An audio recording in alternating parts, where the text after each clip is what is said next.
I just started at Urban Sites and came to Ashley with an idea for the project, and you guys were crazy enough to jump into it with us. Yes.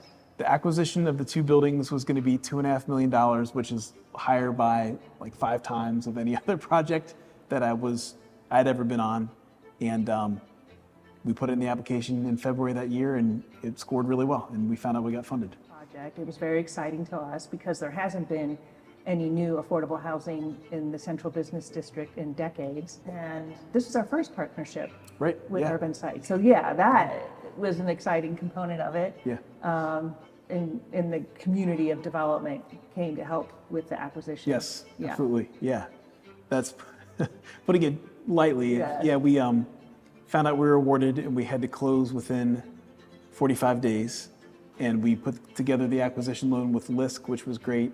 And to help out with a HUD rule, 3CDC stepped in and became the owner. And we made sure we had a deal with them that made sure that we really were on the hook for maintenance and really the guarantees associated with the loan. But it worked out. And yeah, we were in a web of support. Right. So then that whole piece too of getting in here and looking at the property and applying for state and federal historic tax Right. credits. So Right. this was like one of the last projects that got an allocation of state historic tax credits. Right. It has low-income housing tax credits that we call LIHTC, Mm-hmm. and then the state historic tax credits and federal historic tax credits. Shortly after that, then the state passed legislation that you can't pair state Yes. historic tax credits with low-income housing tax credits. Right. So we were lucky and grateful to get in under the wire on that. Yeah. I feel like that is the story of affordable housing now. Yes. That it is every project. The other project that we're working on is in Northside, and it, you Yeah.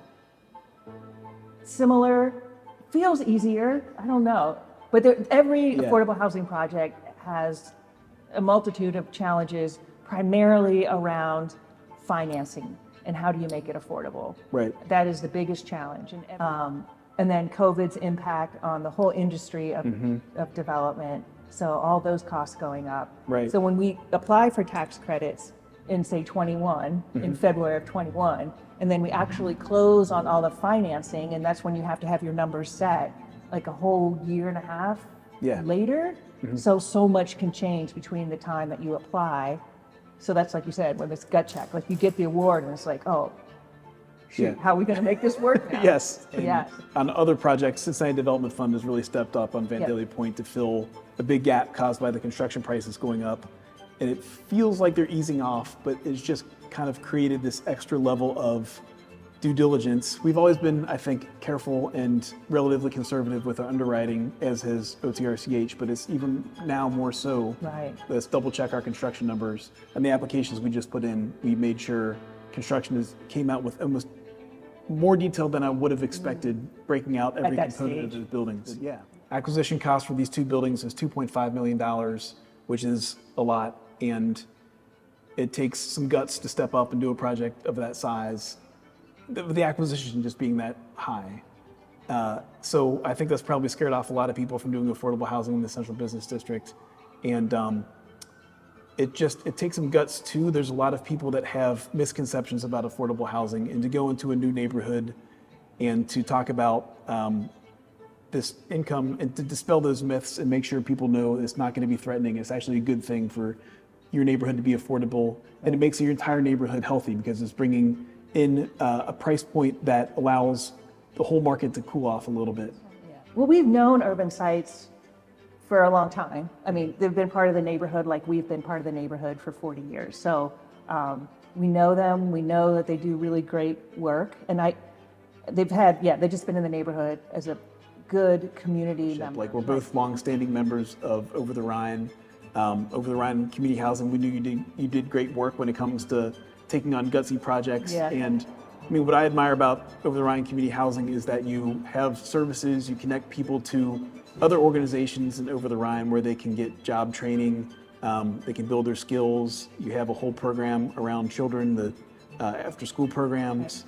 And to me, that's just so, to have not just housing that with rents that are affordable, but to connect people to programs and services that they can use, like that's very, very powerful.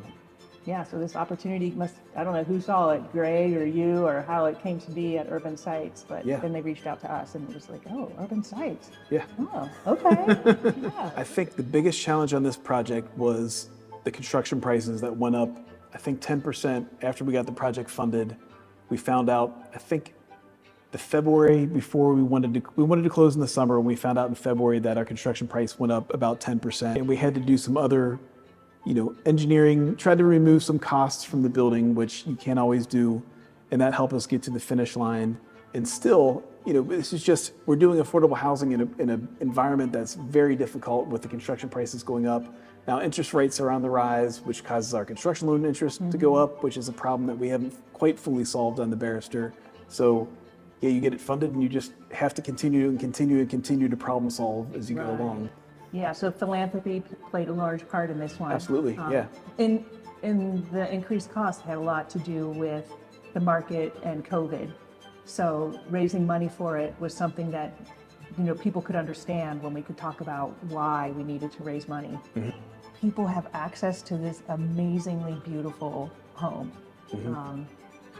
that's close to transportation. There's a grocery store a couple blocks away. They have free Wi-Fi. I mean, I just feel like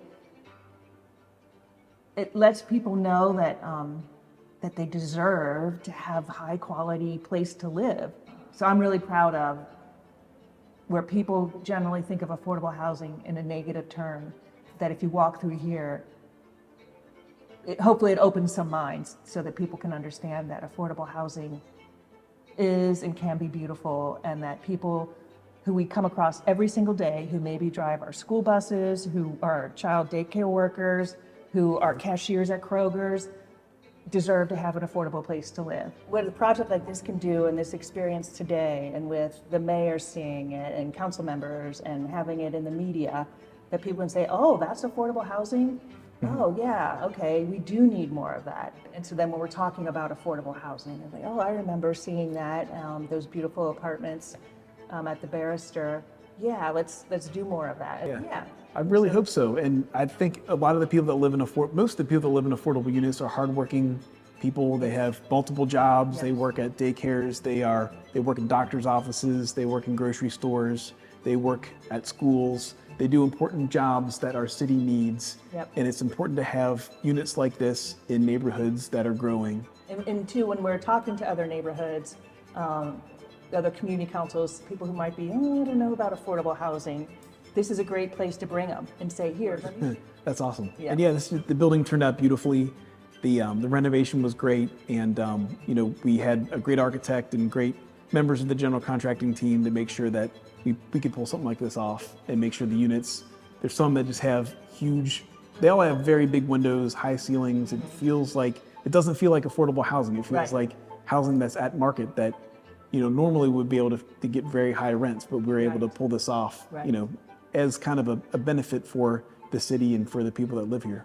Right.